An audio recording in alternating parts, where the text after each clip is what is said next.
Thank you for joining our webinar today on ransomware. We're going to have a discussion around different perspectives from attackers and defenders on ransomware. A little housekeeping, the webinar is being recorded. We will publish a link afterwards if you want to go back and catch any parts of it or share with a colleague. Please feel free to do so. There is a Q&A panel where you have the ability to submit questions. Please do that. That makes that a lot more fun and interesting for us to make sure we're hitting the topics that are on your mind. If there are questions that we're not able to get to during today's session, we will certainly follow up with you directly as well. So let me get on the right screen here. Just by way of quick introduction, I'm Dave. I've worked with the Networks Group team for about 15 years now. I joined the organization about 8 years ago, and about 18 months ago, I took on the role of president. Just personally, when I'm not thinking about cybersecurity, you'll usually find me out running or working in my wood shop, but still thinking about cybersecurity a little bit. Jeff Thornton. Jeff has been in IT security since 1997. He's a QSA and a CISSP. He regularly conducts security and compliance audits. Jeff is a key go-to resource for our customers when it comes to their biggest defensive security challenges. Aside from Jeff's technical hobbies and tinkering around, he's got a passion for music. You'll notice when he's on camera, you may see a bass guitar, a mic stand, and a mixer in the background. So that's a little bit about Jeff. Megan joined the organization in 2017 while she was pursuing her bachelor's degree in information assurance at Eastern University, just down the street. She participates in many capture the flag type exercises. She leads our penetration testing team, our team of ethical hackers. She has obtained her OSCP certification, which is the Offensive Security Certified Professional, a bit of a mouthful there, and completed her bachelor's degree in 2019 from Eastern. Earlier this week, she adopted an 8-week-old German Shepherd pup named Piper, and I'm hearing that Piper is already starting to form her own InfoSec opinions, and so she may chime in from time to time during the presentation today. So, Jeff, Megan, welcome to the session. Thank you, Dave.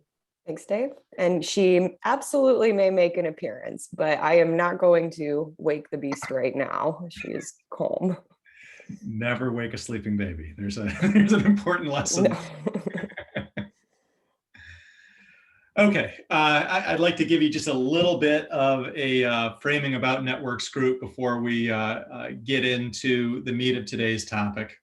We're headquartered in Ann Arbor, Michigan, and we were founded about 24 years ago to help our customers solve key security challenges.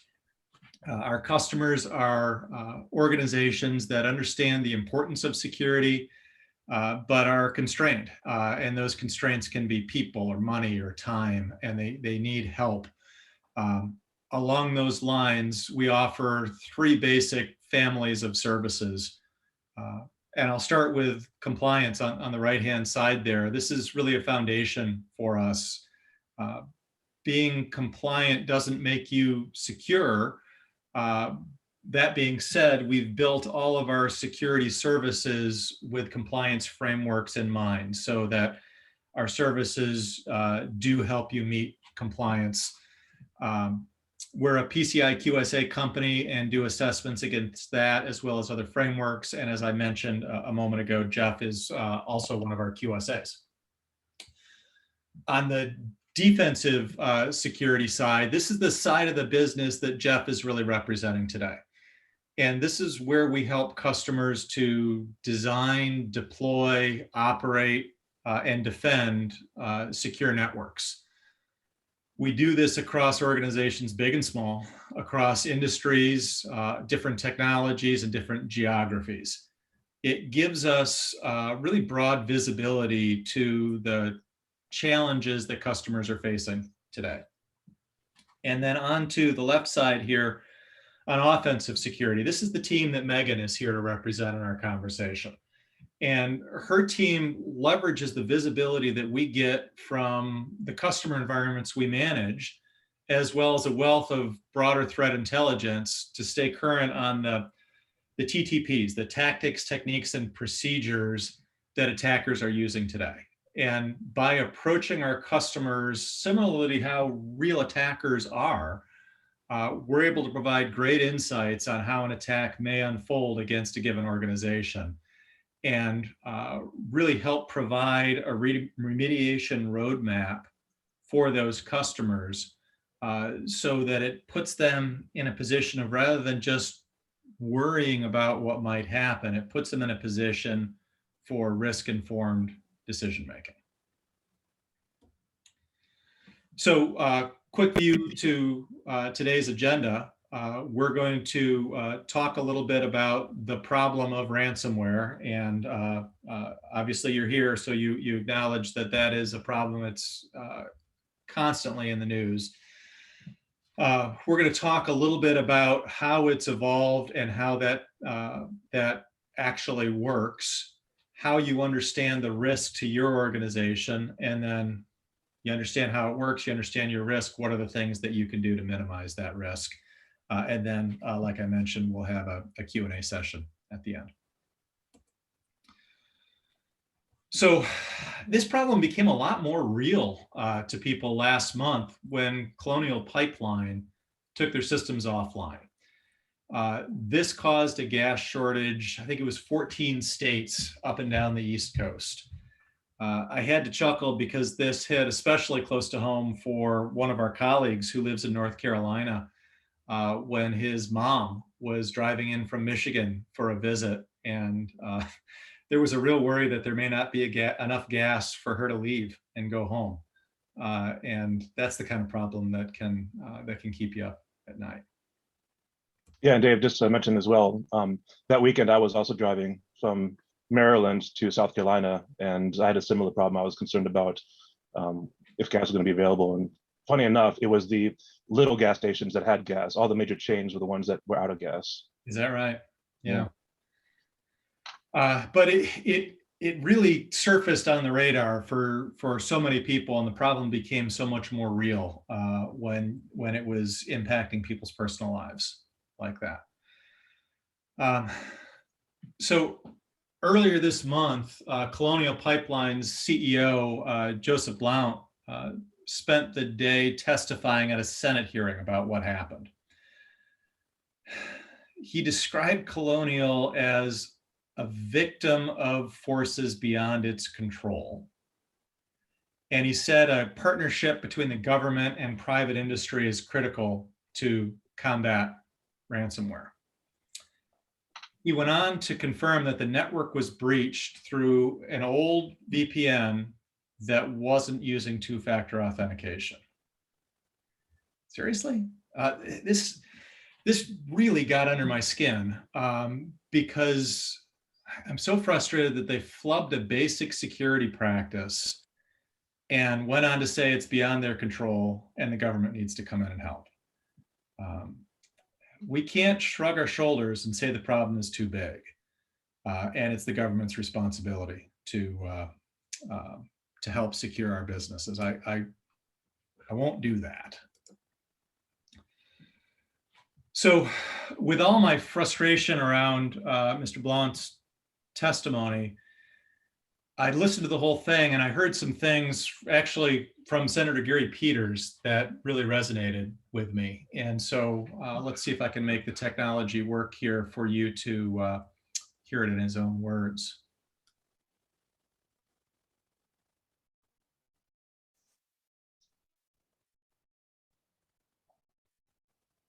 I'm not hearing it.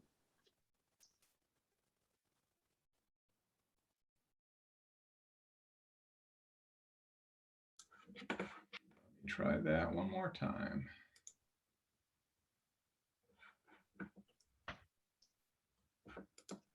When Colonial Pipeline was forced to shut down operations last month due to a ransomware attack, millions of Americans up and down the East Coast had their lives disrupted by gas shortages and price increases.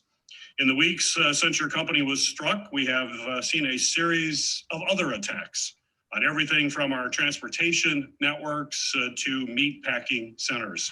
Just today, we learned of additional intrusions into internet platforms. Those private sector strikes follow especially damaging attacks on our federal government, including the extensive SolarWinds hack earlier this year.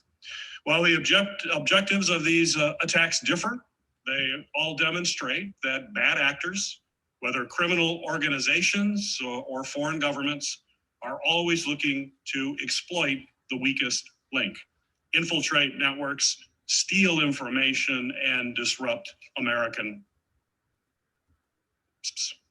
Make no mistake, if we do not step up our cybersecurity readiness, the consequences will be severe. He's right. I think the government should be helping, but I think it's on us as private businesses to be taking action as well. And he went on to say that inaction is simply not an option. And I completely agree with that. So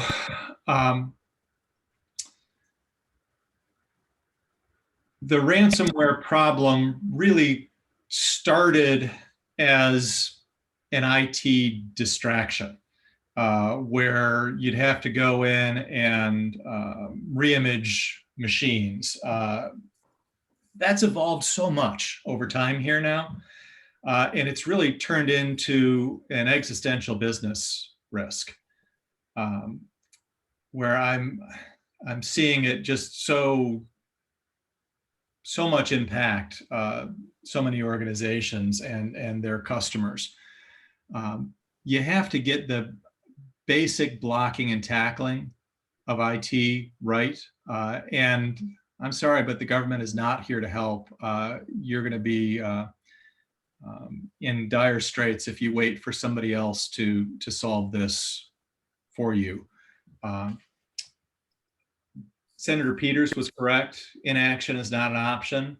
But we also shouldn't throw up our hands and say it's too big of a problem. So doing something is better than doing nothing. And this has, unfortunately, it has democratized the threat. So the idea of we're not a target doesn't really apply anymore, because we're seeing the targets for these ransomware attacks ranging up and down sizes of organizations and across industries. The other thing that we're starting to see is that paying the ransom may not be a practical option moving forward. We're seeing cyber insurance companies dropping reimbursement coverage. We're hearing from the government that they don't want you to pay those ransom, and that may evolve into turning that into a criminal activity to pay money to these criminal organizations. So it's a real problem. Jeff, if you don't mind, I'm going to hand it over to you to give us a little context and sort of history of ransomware and how we've gotten to this point. Sure, thanks Dave for the introduction. So a brief history of ransomware. Those of you who are in the IT industry back in the earlier days might remember some of these threats. The first one that was a major ransomware attack was called CryptoLocker. That came out in September of 2013. And it was, by today's standards, fairly unsophisticated, but it did target specific files. So this ransomware attack specifically targeted Office productivity files like Word, Excel, PowerPoint files, even AutoCAD files, and various multimedia files, both on your local hard drive and any map drives, network drives that you had attached. This cyber attack affected about 500,000 systems. There was about 3 million paid, which represents about 1.3% of the victims affected. And this ransomware attack was just spread by email attachments. Basically, it was one of those emails you get that wants you to click or download what looks to be a PDF file. Really, what was an executable that was designed to look like a PDF file, but it really was an executable file. It had no other intelligence. It couldn't spread on the network. It was just distributed via email. The next ransomware attack was WannaCry. This gained a little more notoriety. This came out in May 2017 and was stopped actually in June 2017 because of a kill switch that was discovered by a security researcher. This was similar to CryptoLocker in that it targeted specific files, office and productivity files and multimedia files, both in your local and any mapped network drives. Because this was such a short-lived threat, less systems were affected, about 230,000, but more was paid, about 130 million, which represents only a fraction of the victims. But you can see the impact here is much more substantial by those affected. This one actually spread once it was infected in a system. This spread by RDP. If you had a system with remote desktop open on the internet or internally, it would spread by that. But primarily, it spread through unpatched SMB systems.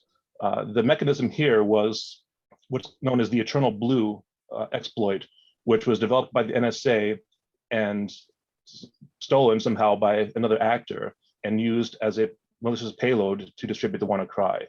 And back in the day, the systems affected were mostly Windows 7 systems. We talk about Windows XP a lot as being unpatchable, but this shows that Windows 7, which was patchable, was still affected. And part of this was because the patch that Microsoft released was in April of that year, and not everyone had applied the patch yet to make their systems resilient for this. Yeah, Jeff, I have to jump in on that and say, WannaCry was such an event. We heard about it in the news for weeks and weeks. And then it went away because of that kill switch in June. But I think it's really important to remember that the vulnerability that allowed WannaCry to work, the Eternal Blue vulnerability, that is still absolutely out there. So many organizations still have not patched for Eternal Blue. And there is every reason to believe that ransomware is still being spread using Eternal Blue. Yeah, absolutely right, Megan. And you'll see that in the subsequent ransomware attacks, they use that mechanism too. Yeah. So the next round of ransomware attacks, Petcha and Nutpetcha, these were attacks that were designed to encrypt your entire hard drive. These were boot sector viruses that spread. Well, Petcha actually was similar to the initial CryptoLocker in that it was used just by email. This was a PDF file that had a malicious payload in there. So it tricked you to open up the PDF, and inside there was a malicious payload, which then encrypted your hard drive. So again, it didn't have any lateral movement. It was simply distributed via emails. But the variant that came out in June of 2017, the NotPetcha, used the same base code as the Petcha to encrypt your hard drive. But this actually spread. So it spread by the Eternal Blue exploit, and also a variant of Mimikatz, which looks for credentials in the network and tries to exploit account privileges and other accounts that have accessed the system. And most of the Petcha losses are kind of covered by the NotPetcha because they kind of group together because they have the same kind of impact on the system. But the NotPetcha was estimated to have about 10 billion in financial losses. And one example is FedEx reported a $40 million loss that year because of this. I think $400 million loss. And just fascinating how things like Eternal Blue and Mimikatz, both of those are patchable and have been patchable for, at this point, years. And from personal experience with pen testing organizations, large organizations, small organizations, it's just incredible how many places are still suffering from vulnerabilities like this. It still happens.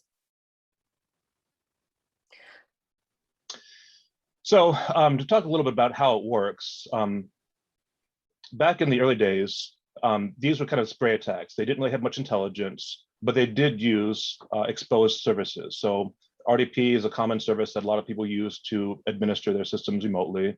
SMB, which is used for file sharing, not as common exposed on the internet, but you'd be surprised that some places actually do expose that. And that was one method that these ransomware attacks exploited. Also, as we saw, email phishing campaigns was a primary vector for a lot of these attacks. And as Megan said, this takes advantage of unpatched or even unsupported systems. And as far as the defenses, these exploit, inadequate defenses. For example, a flat network topology where you don't have segmentation between business units or other organization units within the company. So once you have one system infected, it can reach out to every other system in the organization and attempt to access systems that it normally wouldn't have access, would need access to. It also exploits untested or inadequate backup and recovery solutions. Obviously, once you are impacted by a ransomware attack and your device or your files are encrypted, your first order of business is to get those files back. And a lot of businesses really weren't prepared or equipped to recover those files, which is why they paid the ransom, is because they had no tested backup and recovery solution within the organization.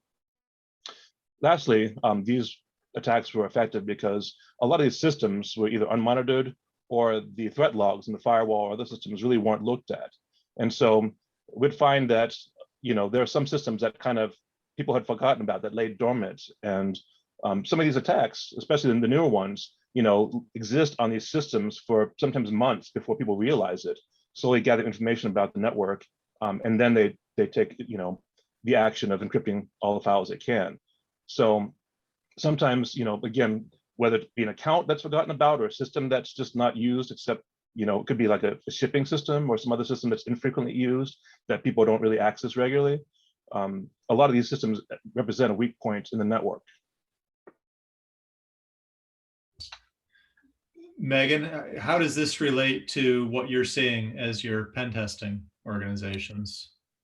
Well, it's definitely related. A crime of opportunity.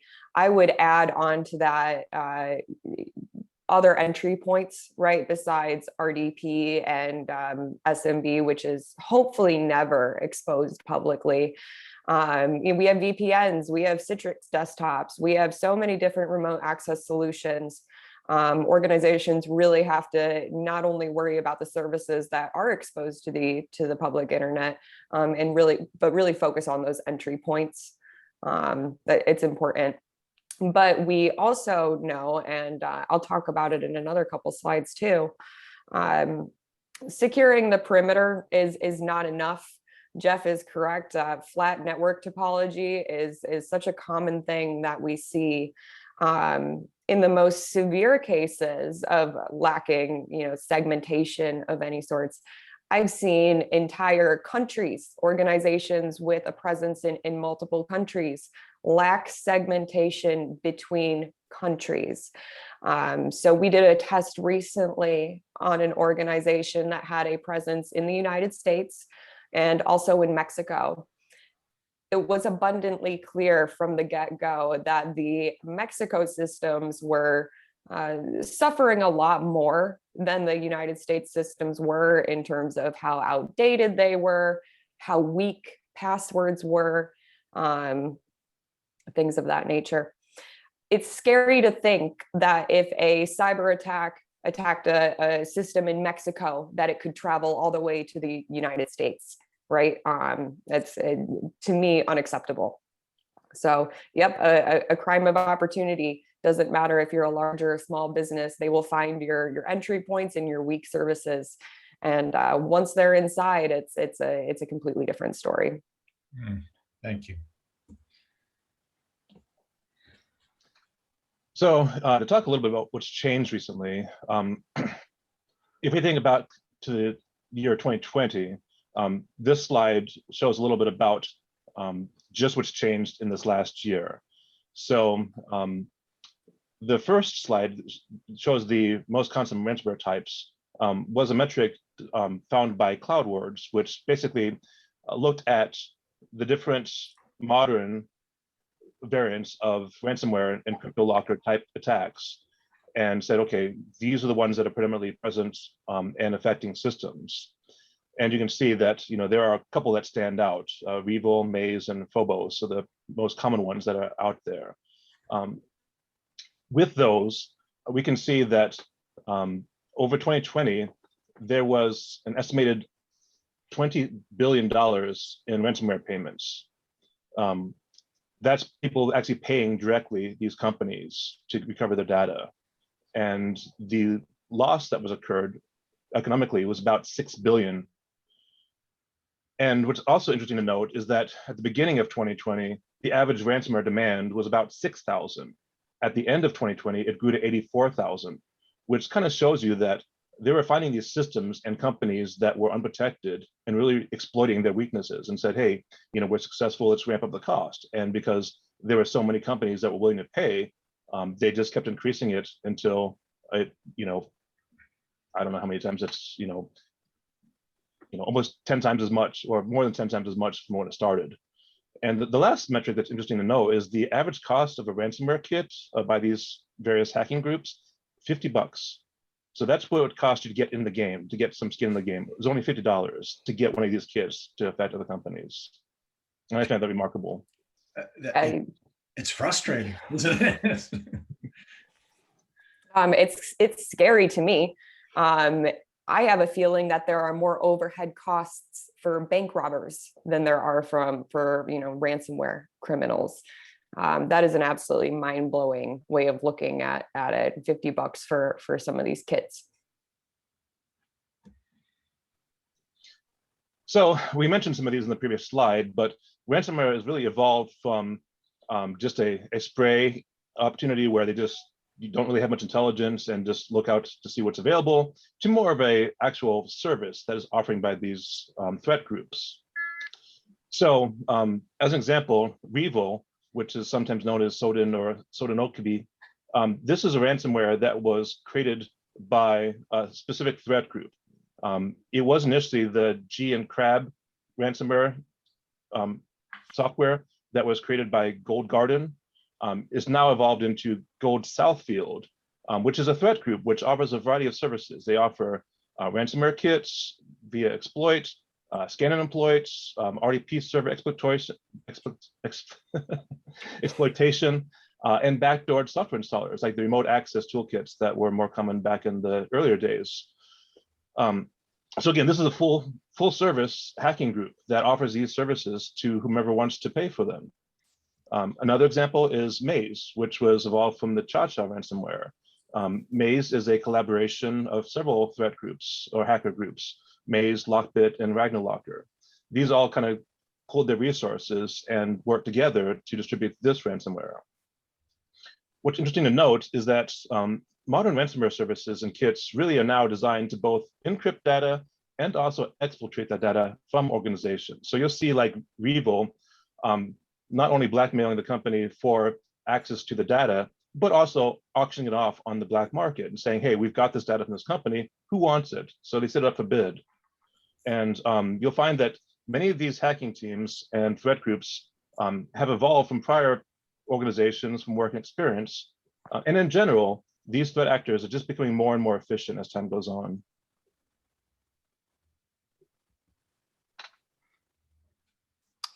All right, understanding your risk for ransomware. We should know by now there is not one single thing organizations need to do to prevent ransomware attacks. If there was, I think we would have jumped on that. The truth is, we see a lot of the same vulnerabilities, a lot of the same weaknesses that lead to ransomware events at all sorts of organizations, whether they're a large or small company, regardless of what industry they're in. There are a lot of the same weaknesses. That being said, when you're looking at your security posture, there's no one size fits all solution. It really has to be done on an individual level. And that means having a really good understanding of where your resources are and working on prioritizing it. We saw earlier from the CEO of Colonial Pipelines testimony, some leaders believe that ransomware is too hard of a problem to tackle. They don't know where to start. They don't have the personnel or the personnel with the experience in security. And they don't have a good understanding of what it is they need to protect. We do not think it's too big of a problem for the organizations to solve. We do not think it's something that is best left up to government forces to try to solve. There are very, very real problems with a lot of organizations, networks out there, but they are fixable. So we'll jump forward and move into an example. Colonial Pipeline, of course. What we know about this attack: Colonial Pipeline was hit with ransomware. We know that it devastated, gas stations across the East Coast. Attackers used compromised credentials to access a VPN. So we know the VPN was missing two-factor authentication, and we know that somehow an attacker got their hands on a valid username and password. It's unbelievable how common this is. This is something that many organizations suffer from. Compromised credentials are bought and sold on the internet. They are very cheap to purchase. I've purchased password breach lists for $3 or $4, and they'll have millions and millions and millions of potentially valid passwords in them. So it's cheap for attackers. And the bad guys can use those lists and just start targeting access points, whether it's a VPN or another access point. In Colonial Pipeline's case, that's exactly what happened. This attack could have been prevented, and that's the part I want to underscore. We know exactly how to prevent this type of attack. Of course, that involves two-factor authentication and much, much better control over the accounts that are allowed to access resources like that. There is no reason for Colonial Pipeline to say that they could not handle this problem or that they are a helpless victim. Megan, I got a question. Yeah. What do you see as far as like account credential reuse? Is that something you see as a common problem as well? Absolutely.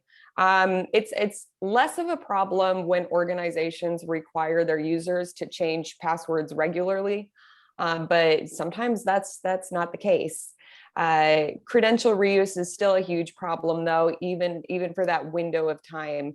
We do also see other things like just guessable passwords, right? Everybody on this call should hopefully know not to make their passwords summer 2021, because that is the number one guessable. But the unfortunate reality is that most organizations, there is at least one person with that password. So attackers will exploit that. They'll exploit the human nature that, even if most of your users are setting strong credentials, there's one or two who never will. So. I like to use fall 2021 as my password to stay one step ahead of the hackers. If you choose a different season, you might outsmart us. Maybe not. So a couple takeaways from the Colonial Pipeline incident. The vulnerabilities that allowed this attack to happen are well understood and possible to fix. The vulnerabilities are relevant to many, if not the majority of organizations, especially in a majority remote work situation. Most organizations have a VPN. Many do not understand how to fully secure it. We do not know exactly what happened after attackers made their way into the VPN, but it's highly likely that they exploited other weaknesses along the way, right? They didn't just go into the VPN and click a button to install ransomware. There are more steps than that. So there are likely other vulnerabilities at Colonial Pipeline that enabled these attackers, and those are going to be vulnerabilities, things like Eternal Blue and Mimikatz that we mentioned, a whole host of other issues that we could find on their network.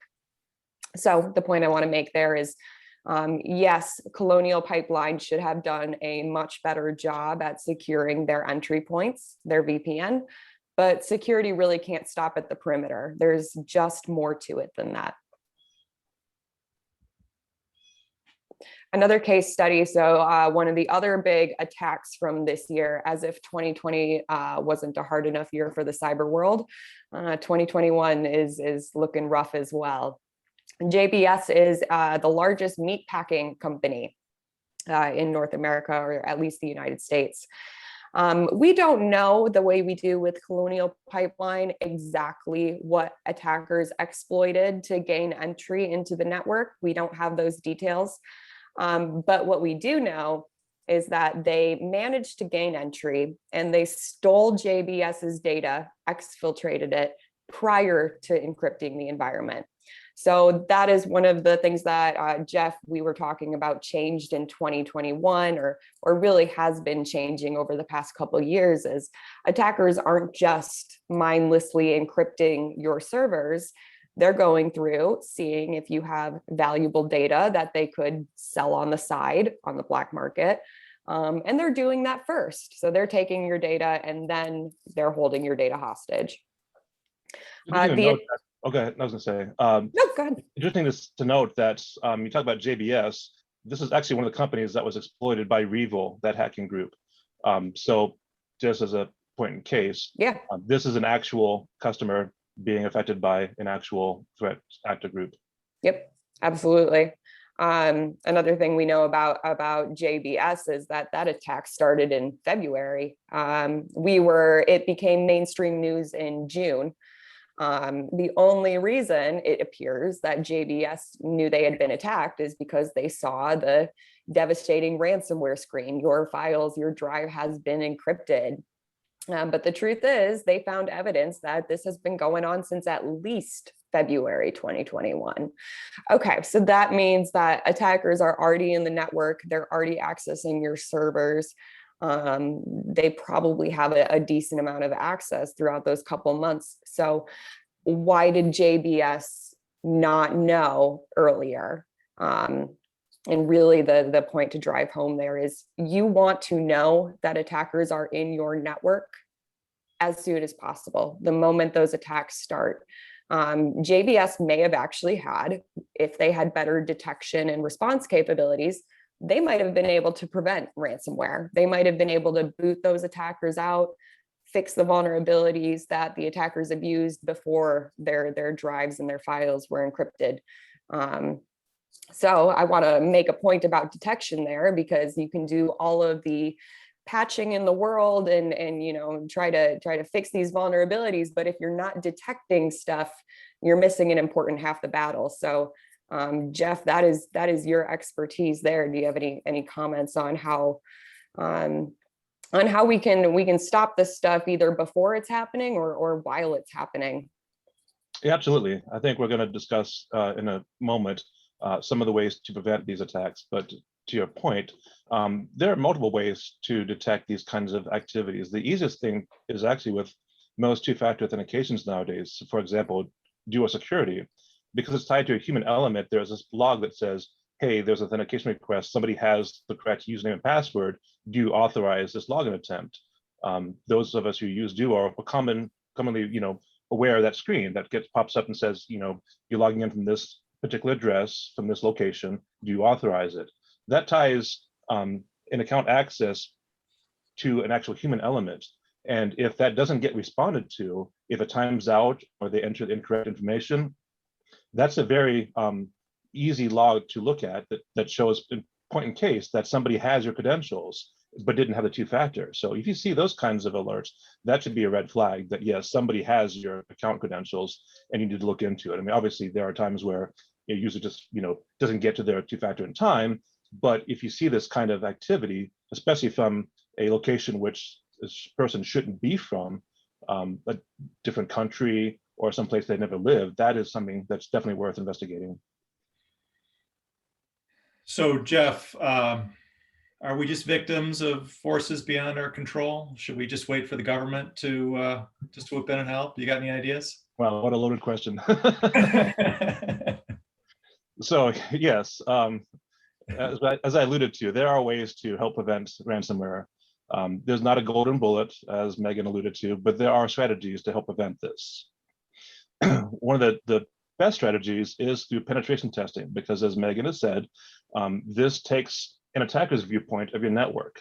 A lot of companies know how their internal network looks. They're familiar with the security and the boundary controls, but they're not as familiar with how it looks from the outside. They set up these access mechanisms, but they don't really, try to access them the same way somebody who is an attacker would access them.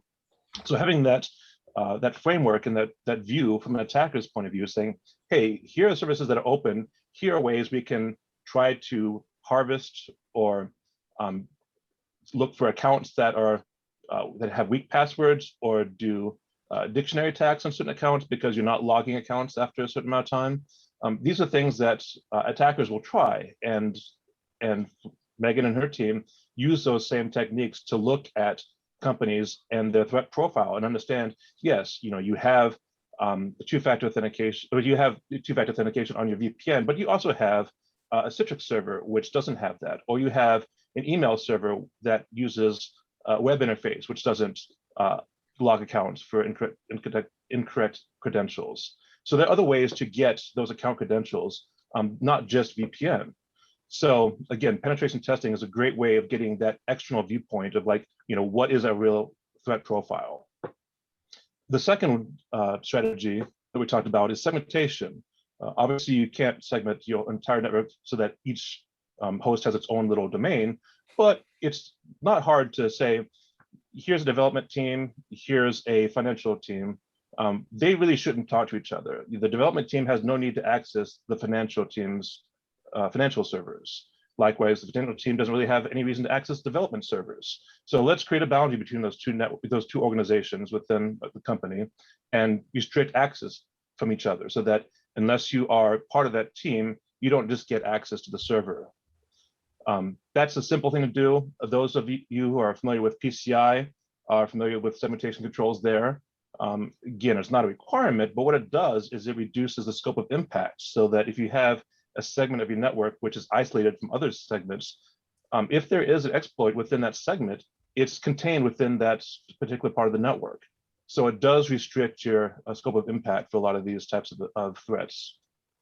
Jeff, I want to just underscore it again. I know I'm repeating myself, but segmentation and then kind of the attitude of least privilege, those things go hand in hand. So if I work in accounting, do I ever need to access machines that are used by somebody in the engineering department? If I'm a computer in Mexico, do I ever need to talk to a computer in the United States? So many of these things, so much of this ransomware could be at least contained.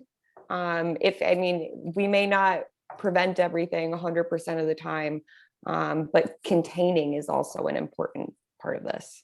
Yeah, that's an excellent point, Megan. I mean, a lot of people are familiar with least privilege from an account standpoint, meaning that most people realize it's not great to run all applications as a local administrator. You don't need that level of permission on a local system. That it's fine to run things in a less privileged environment unless you need to do certain things like install software and things. People aren't as familiar with the least privilege principle when it comes to network resources. Again, if you don't need to have access to it, don't have access to it. And this goes beyond just a simple account permissions, but also, hardline domain issues where, again, you just don't need to access certain parts of the network. Let's have a boundary here so that there are things in place to ensure that, even intentionally or unintentionally, you don't have access to certain parts of the network. So the next one, vulnerability management and patching, hopefully is self-evident.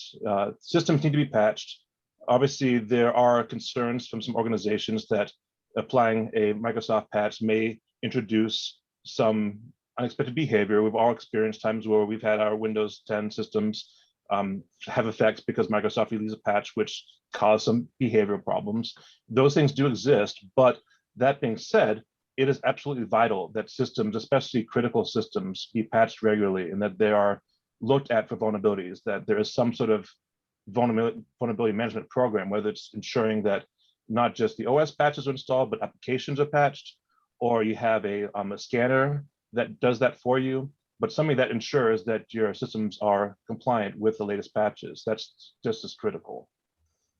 Another aspect is security awareness training. I believe most of us have gone through some security awareness training where we've been introduced to basic concepts like, don't share passwords, use strong passwords, don't write your password on a sticky note.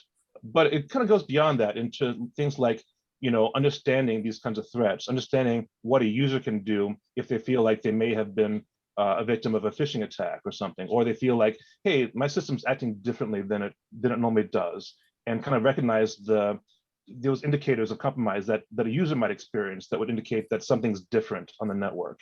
So that's really key as well, because sometimes it's your users that let you know that, hey, there's a threat in the network. It may be the user that gets that ransomware pop-up message that says your file's encrypted. Obviously, at that point, it's a little late. But the point is that sometimes users know before IT that there's actually a problem in the environment. Jeff, that's so true. I have to jump in on this one as well. Security awareness training. So really, there's a big difference between the knowledge level of somebody who works in IT and security about this stuff than there is to the average person. And we need to be sensitive to that. Security is not just the problem of the IT staff. It's Right. the problem of everybody in the organization. The more we empower people with this type of knowledge, the better they will personally do. And they probably, hopefully, if the training is good, the security awareness training, hopefully they won't at least make their password summer 2021. We can avoid this. Yes. We can do it. Yes, we can do that. Thanks, Megan, for that. Also, when it comes to ransomware, this really highlights the importance of backup and restoration. But this is not just a ransomware concern. I mean, this is a business operational concern. We should have reliable backups that are tested. This should be part of business as usual practices, that we back up the critical systems, that we have restoration practices that are actually tested. Because again, nowadays we don't use it quite as much, but back in the days when tape backups were a thing, people would be backing up the tape for years and not realize that the tapes were corrupted. They weren't, you couldn't use them for restoration. So testing the restore process is absolutely critical. You can't overlook that as part of the backup solution. The next one, endpoint security managed detection and response, or MDR, as it's commonly known. These are products that have kind of evolved over time. These things actually are designed to kind of harden the inside of a network. These are typically products that are installed on various hosts, whether that be a server or someone's user's workstation, but they look for the kind of activity that hackers use. They look for the types of system calls that malware will use to exploit a vulnerability. So these are different than like an antivirus product. These are things that look at behavior, and they look at, obviously they look at known threats, but they also look at, the types of system calls and behaviors that are occurring on a system and say, hey, this really isn't typical. We're going to block this. We're going to, isolate it. And then we're going to let, the MDR manager, typically in IT or the security operations center, know that, hey, this activity occurred. It needs to be looked into, because sometimes it could be a PowerShell that's executing some script, or it could be something else that's just trying to bypass like a known signature, but still is trying to exploit the same behavior. So that's the kind of stuff that these MDR solutions look for. The last one we talked about already, the two-factor authentication. That's absolutely critical in today's environment. There's really no reason you shouldn't be using that. There are so many solutions, and so many of them are so lightweight that it really, there shouldn't be an excuse for not using 2FA. And 2FA really does two things. First of all, it eliminates a whole swath of accounts. So you may have accounts that are either system service accounts or other accounts that are used like internally, but are never really tied to a specific user. All those accounts get kind of pruned from the two-factor authentication because they aren't tied to an actual user. The next thing it does is it actually ties a process where a user manually authenticates a request to access a system. As I said before, this is critical for detecting these kinds of exploited or compromised accounts, where if somebody gets a credential somehow, the first thing they're going to do is try to use it. They don't know the first time they use it whether there's going to be two-factor or not. So if they try to log into a system and they put in a correct user account, a correct password, but then so they get a two-factor authentication prompt, they're going to be stumped. They're not going to have anything. That's going to time out. It's going to trigger an alert. It's going to be something that is going to be very obvious. It should be very like low false positives, because again, this actually shows that somebody was able to authenticate to the network with some credentials, but they weren't able to provide the two-factor authentication. This is one of the easiest things to deploy and one of the best methods of detecting if an account has been compromised. So again, that's just a critical component to install in today's environment. And don't do it part way. We see that so much where organizations say, look, I budgeted for Duo last year and I issued a PO and we did a project, and they don't realize that it was 90% completed or 95% completed. It's the accounts that you're not thinking about and the access ways that you're not thinking about every day that the bad guys are. So thanks, Jeff, for going through that list. Thanks, Megan, for the spirited discussion today as well. We're getting towards the end of the time here. I've got some questions that have come in. I'll remind everybody there's a Q&A box at the bottom. If you've got anything that you'd like us to address, you can enter it there. Obviously, you can reach out to us anytime after as well. Just a quick pitch for next month. We're highlighting the leader of our engineering team, Scott Smith, to talk about remote work. And we all went through this early last year, where it was a mad rush to keep business continuity going and get our users to working remotely. And I will tell you that in the vast majority of cases, security was not top of mind in that. We can't continue to ignore that because the attackers have certainly figured that out. So Scott's been doing this for decades. He's helped many, many organizations build and maintain secure remote workforces. And we're looking forward to having him talk us through some of his thoughts on that. July 22nd. Best way to get information on these is to follow us on LinkedIn. It's linkedin.com/company/networks group, and all the invites and links are up on there. That's also where we will publish the replay of this session. So in terms of questions, looks like this is probably for you, Megan. Can you talk a little bit more about how your pen tests use some of the same approaches that ransomware uses? Yeah, absolutely. So during a pen test, some of our major goals are, first, of course, gaining entry into your network, whether we do that through a VPN, another remote access solution, perhaps a wireless attack from the parking lot. There are so many different ways that we can gain entry. It's really up to us to take a good look at your organization uniquely. Let's say I do get into the network. Let's say I find compromised credentials and log into a VPN, like happened with Colonial Pipeline, and like happens with actually many of the pen tests I do. Once I'm in the network, I'm looking for vulnerabilities, for weak unpatched systems, for accounts with crappy passwords, for ways to do privilege escalation and lateral movement. Now, I'm doing all of this manually. A lot of the ransomware strains out there, especially some that Jeff brought up, are actually looking for those same vulnerabilities, but they're doing it auto-magically. Though it is important to note that there are ransomware being spread through manual processes. So that's the point I want to drive home. Ransomware uses the same techniques that we use on a pen test. There's nothing new here. There's nothing that we haven't seen before, unless it's a new 0 day, right? So we use all the same techniques, and I think that's really important if you have a pen test to look at the results of that test and say, okay, just because the pen testers aren't installing, or encrypting our hard drives, because we would not do that, doesn't mean that they couldn't, doesn't mean that somebody couldn't. Awesome. Thanks, Megan. Jeff, you got somebody's attention here with $50. $50. Wow. So can you comment just real briefly on what ransomware as a service is? Right. So back in the day, they had what was known as RAT kits, which is the remote access toolkits. That's kind of evolved to these ransomware kits, which again, these hacking groups they want to make money any way they can. So obviously they provide services directly where you can pay them to target an account.